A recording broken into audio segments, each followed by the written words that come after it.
کہ میں ان کو سزا کیسے دوں اس کے خامد کو، اس کی ساس کو، کیونکہ خودکشی تو اس نے خود کی ہے۔ تو اس نے بڑی دردمندی سے لکھا ہے کہ انڈیا میں قانون ہے دفعہ 306 تعزیرات ہند، اس قانون میں انڈیا نے یہ لکھا ہے کہ اگر کسی عورت کو اتنا تنگ کرو گے، اتنا دباؤ ڈالو گے کہ وہ بیچاری خودکشی کر لے، تو جس نے تنگ کیا، دباؤ ڈالا ہے، وہ مجرم ہے، اس کو سزا ہوگی۔ اس نے لکھا ہے دردمندی سے، پاکستان میں ایسا قانون ہی کوئی نہیں ہے۔ تو میں کیا کر کروں، مجھے مجبوراً ان کو بری کر رہا ہوں۔ میں نے کہا کہ بھائی یہ قانون میں بنواؤں گا۔ کسی سیاستدان نے بتایا، میں نے 9 قانون بنائے، آپ بتائیں کسی سیاستدان نے انسانی حقوق کا کوئی قانون بنایا؟ میں نے کہا میں یہ بناؤں گا، بے شمار، آپ نے ایک لاہور کا واقعہ کیا، اسی ایک کراچی کا واقعہ سنا رہا ہوں ابھی کا۔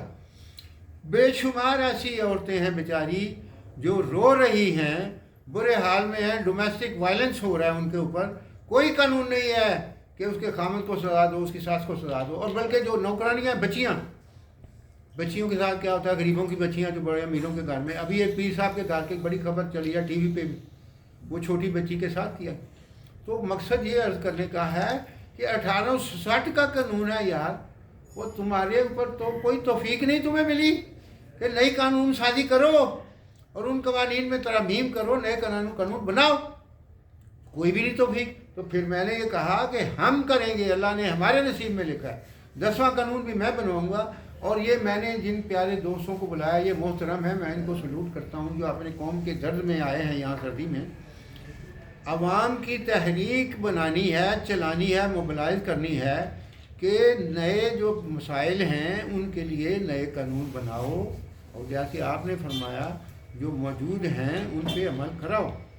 تو جب تک دیکھیں، میں آپ کو عرض کروں آخری بات، جب تک عوام نہیں نہ آتے، میں بنگلہ دیش اس وقت نہیں بنا تھا، مشرقی پاکستان تھا، میرے بھائی کرنل تھے، میرے والد بھی ادھر 2-3 سال رہے، میں بھی گیا تھا وہاں میں نے دیکھا کہ جو بنگالی ہے نا جناب، کوئی بھی غلط چیز ہے نا فوراً سڑک پہ وہ گھیراؤ کا لفظ بھی وہاں سے نکلا تھا۔ مثلا ایک بندہ ذخیرہ اندوزی کر رہا ہے، اس نے اپنا جناب ذخیرہ کیا ہوا ہے، گندم کا وغیرہ، گندم میں مہنگی بیچ رہے ہیں، جو بھی کر رہے ہیں، وہ اس کی مل کا گھراؤ کرتے ہیں، اس کو ادھر سے پکڑتے ہیں، خدا کے سب منسٹروں کو پکڑتے ہیں ادھر سے، ایم پی ایم این اے کو ادھر سے پکڑتے ہیں گربان سے، سالے یہ کام کیوں نہیں کر رہے؟ تو نتیجہ کیا ہے کہ آج بنگلہ دیش ہم سے آگے نکل گیا، تعلیم میں، معیشت، ہر شعبے میں، اس لیے کہ عوام اٹھتے ہیں، بولتے ہیں نا۔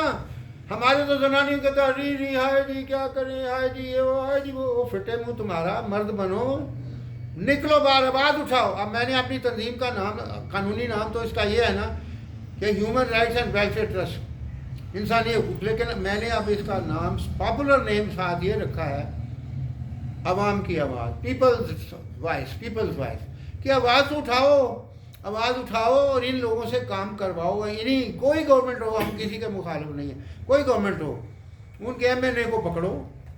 اب دیکھیں نا، میں نے یہ قانون ابھی بنوایا سر مولیوں کے لیے، غریبوں کے لیے، کہ وہ بیچارے جمعرات کی روٹیاں کھاتے تھے۔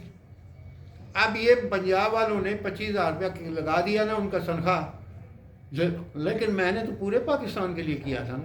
اب اسلام آباد کے مولوی مجھے کہتے ہیں کوکو صاحب ہمارے لیے تو کچھ بھی نہیں ہے، تو پنجاب نے کیا صرف۔ میں نے کہا مجھے پھر پٹیشن دائر کرنی پڑے گی کہ یہ سارے پاکستان کے لیے کرو یار، تم نے صرف پنجاب اپنا کلگی جگہ آ رہے، دیکھو ہم یہ کر رہے ہیں، پر ٹھیک ہے کر رہے ہو، تمہیں اللہ توفیق اور دے، تو یہ سارے پاکستان کے لیے کرو نا۔ تو بات یہ ہے کہ ہمارے لوگ بھی تو اٹھے نا یار۔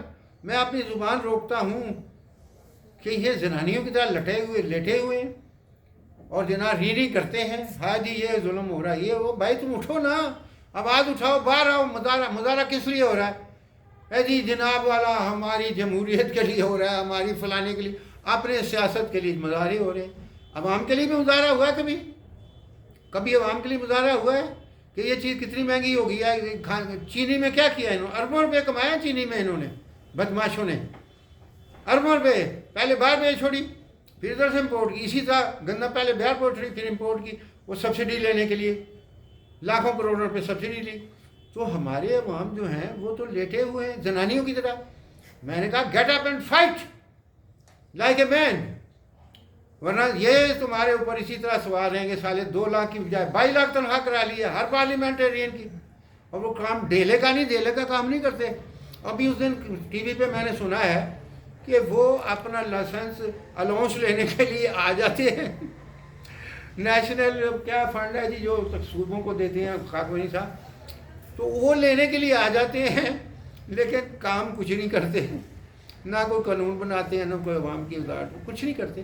تو عوام کو اٹھنا چاہیے نا۔ اٹھنے کا مطلب میرا یہ تو نہیں کہ وہاں جا کے کوئی چڑھائی کر دو، مطلب یہ ہے کہ اپنی آواز تو اٹھاؤ، گورنمنٹ کو تجاویز دو، ٹھوس کام کرو، پازیٹیو کام کرو اور بنواؤ قانون اور معاشرے کی حالت تبدیل کرو۔ آپ خاکوانی صاحب کے ہر منگل کو ہوتی ہے نا، وہیں پہ ان کی مہربانی سے میری ملاقات وہیں آپ سے ہوئی، جب آپ نے فرمایا کہ میں دادا صاحب کی کتاب جو آپ نے چھپائی ہے میں چھپاؤں گا اپنے گھرتے پہ، تو میری وہاں سے آپ سے محبت پیدا ہوئی۔ تو وہاں میں ان کو کہتا ہوں یار ہر منگل کو جو آپ کرتے ہو نا، یہ خالی تھیوریٹیکل باتیں تھیوری کی چھوڑو، عملی کام کرو، اور آپ کے جو لوگ پڑھے لکھے آتے ہیں ان کو تھنک ٹینک بناؤ۔ جیسے امریکہ میں تھنک ٹینک ہے نا، پڑھے لکھے لوگ تجاویز دیتے ہیں اور گورنمنٹ کو گائیڈ کرتے ہیں اور پھر وہ ملک کی حالت بہتر ہوتی ہے۔ میں نے کہا یار اس کو تھنک ٹینک بناؤ۔ تو یہ جو آپ نے بھی یہی فرمایا، میں اپنی بات اب ختم کر رہا ہوں۔ میں نے جو جناب سب کو دعوت دی ہے اور میں ان کو سلام کرتا ہوں، سلیوٹ کرتا ہوں، سردی میں آئے ہیں اپنے دین کی محبت میں، تو میں یہ چاہتا ہوں کہ جو اسلامی فلاحی ریاست نبی پاک نے بنائی، قائد اعظم نے بھی یہی کہا تھا کہ میں نے وہی اسلامی فلاحی ریاست بنانا چاہتا ہوں جو نبی پاک نے بنائی تھی۔ اب نبی پاک کا فکرہ آخر میں بولتا ہوں، نبی پاک نے فرمایا تھا کہ آپ مسلمانوں تم میں سے ہر شخص ذمہ دار ہے اور ہر شخص جواب دہ ہے۔ یہ الفاظ ہیں میرے نبی کے، کیوں نہیں خاکوانی صاحب؟ جی جی، تم میں سے ہر شخص ذمہ دار ہے، ہر شخص جواب دہ ہے۔ تو ہم ذمہ دار نہیں ہوں گے قیامت کے دن؟ نبی پاک کہیں گے تم نے میرے دین کے لیے کیا کام کیا ہے؟ تم اپنا ہی مال بناتے رہے ہو۔